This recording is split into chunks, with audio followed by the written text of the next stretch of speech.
আপনারা দেখছেন জবর খবর, বাংলার স্পন্দন।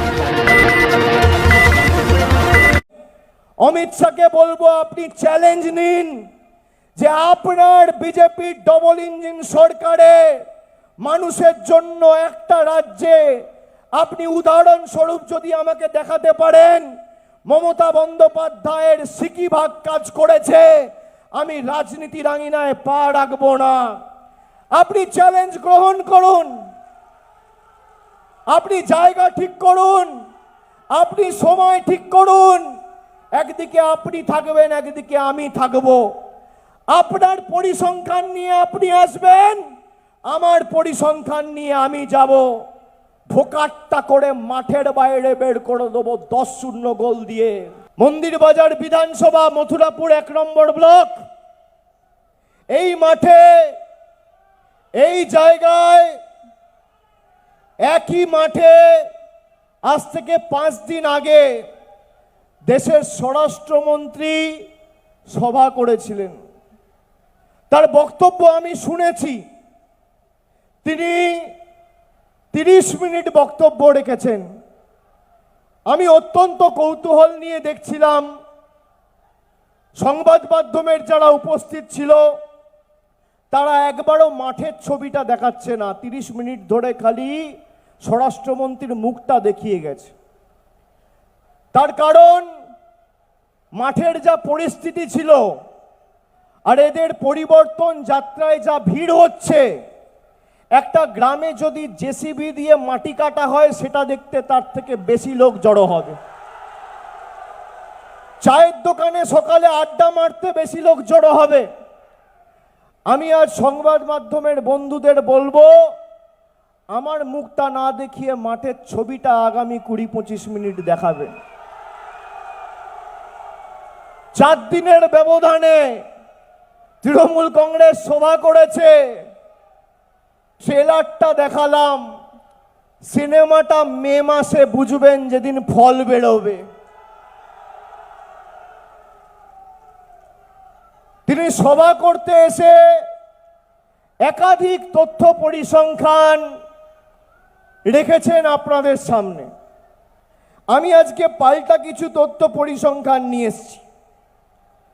আমি এই পরিসংখ্যান যে নিয়ে এসেছি আপনাদের কাছে, এই পরিসংখ্যান আমার নয়, আমাদের সরকারের নয়, মমতা ব্যানার্জি সরকারের নয়।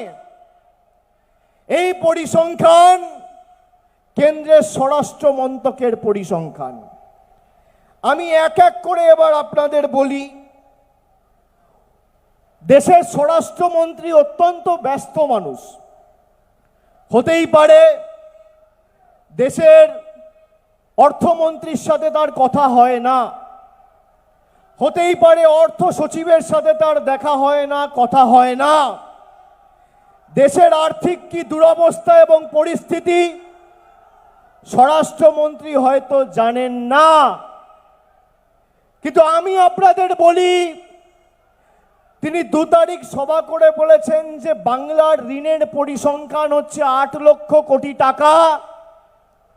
আর কোনো বাচ্চা যদি, শিশু যদি বাংলায় জন্মায়, এটা ভালো করে সবাই শুনবে, কোনো শিশু যদি বাংলায় জন্মায় তার মাথার উপর 77,000 টাকার ঋণ নিয়ে এসে জন্মাচ্ছে।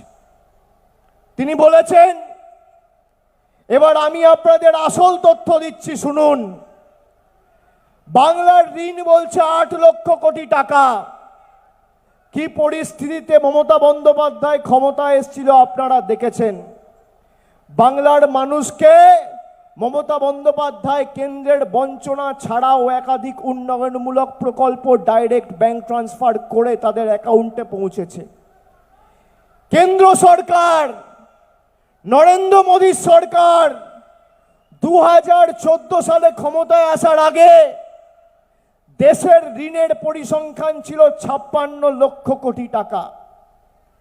আজকের দিনে দাঁড়িয়ে 12 বছর পরে ভারতবর্ষের ঋণের পরিসংখ্যান হচ্ছে 1,97,197 লক্ষ কোটি টাকা। 197 লক্ষ কোটি টাকা। একটা শিশু যদি ভারতবর্ষে জন্মায় তাহলে তার মাথার উপর ঋণের পরিমাণ আর পরিসংখ্যান হচ্ছে 1,44,000 টাকা। এর দায় একমাত্র নরেন্দ্র মোদী আর অমিত শাহের। আর আমার পরিসংখ্যান যদি মিথ্যে হয়, আমার বিরুদ্ধে মিথ্যে মামলা করে নরেন্দ্র মোদী সরকার প্রমাণ করুক কে সত্যি কথা বলছে কে মিথ্যে কথা বলছে। এ তো সবে শুরু, দাঁড়ান, এখন অনেক আছে। উনি বলেছেন বাংলায় মহিলাদের সুরক্ষা নেই, তারা নাকি সোনার বাংলা করবে, আইন শৃঙ্খলা উন্নত করবে। এবার আমি আপনাদের ছোট্ট কয়েকটা উদাহরণ দিই।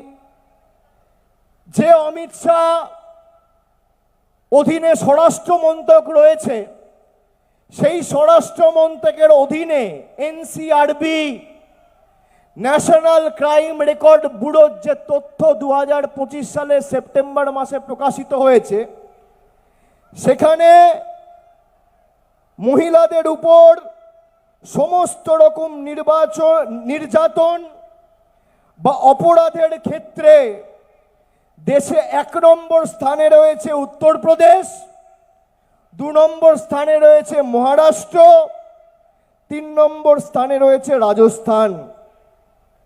মহিলাদের বিরুদ্ধে অপরাধ বা নির্যাতনের ক্ষেত্রে ফার্স্ট প্রাইজ বিজেপির ডবল ইঞ্জিন সরকার, সেকেন্ড প্রাইজ বিজেপির ডবল ইঞ্জিন সরকার, আর থার্ড প্রাইজ বিজেপির ডবল ইঞ্জিন সরকার।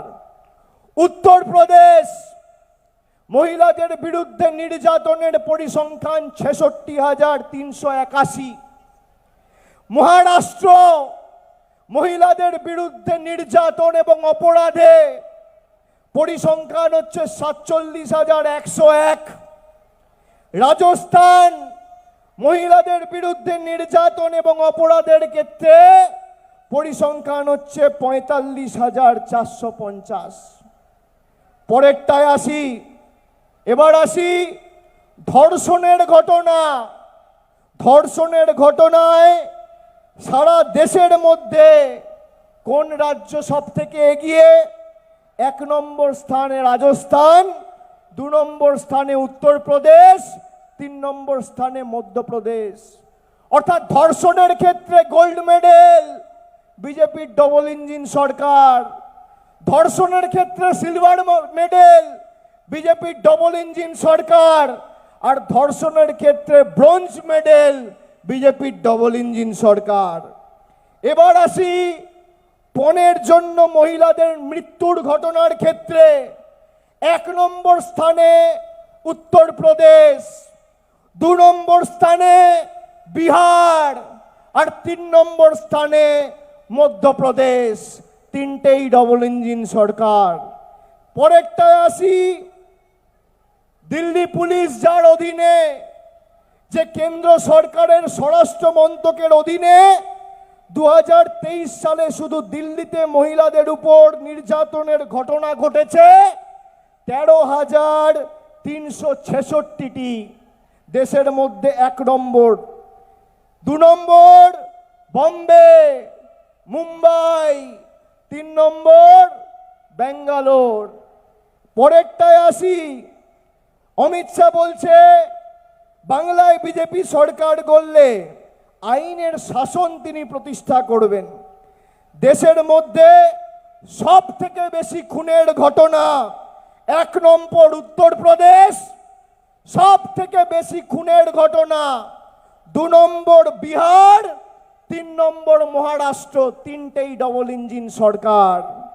পরেরটায় আসি, অপহরণের ঘটনায় দেশের মধ্যে 1 নম্বর উত্তরপ্রদেশ, 2 নম্বর মহারাষ্ট্র, 3 নম্বর মধ্যপ্রদেশ।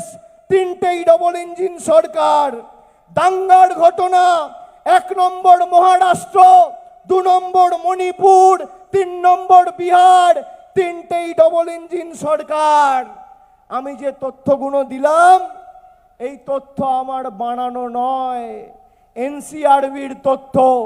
আমি অমিত শাহকে বলবো, আপনি তৃণমূলের পিছনে আক্রমণ না করে দিল্লি পুলিশকে কাজে লাগান, সিআরপিএফ কে কাজে লাগান। কে আপনার বক্তব্যটা লিখেছে তাকে বার করুন, তাকে বার করে তাকে চিহ্নিত করে তার বিরুদ্ধে ব্যবস্থা নিন।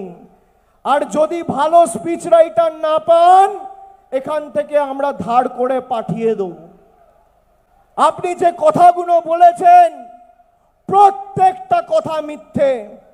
আমি যে তথ্যগুলো দিলাম এই তথ্য আপনারা শুনেছেন। এখানে মিডিয়া রয়েছে, আপনাদের হাতে হাতে মোবাইল ফোন রয়েছে, আমার কথা রেকর্ড করছেন। আপনি মানুষকে মিথ্যে কথা বলছেন যে মমতা বন্দ্যোপাধ্যায়ের আমলে একটা শিশু বাংলায় জন্মালে তার মাথার উপর ৭৭,০০০ টাকার ঋণ। আরে নরেন্দ্র মোদীর আমলে তার অধীনে যদি একটা বাচ্চা ভারতবর্ষে জন্মগ্রহণ করে তার মাথার উপর ১,৪৪,০০০ টাকার ঋণ। দায় কার? আমাকে মিথ্যা প্রমাণ করুন, নইলে এই মাঠে এসে মথুরাপুরের মানুষের কাছে নিঃশর্ত ক্ষমা চান। চোখের যত্ন নিন, চোখ আপনার অমূল্য সম্পদ, আপনার চোখকে রাখুন নিরাপদ। চোখের যে কোনো সমস্যায় চলে আসুন জয়নগর রক্ততলায় সুপ্রাচীন চক্ষু চিকিৎসা কেন্দ্র আইসেফে। চক্ষু চিকিৎসা মানেই আইসেফ, জয়নগর রক্ততলা মোড়।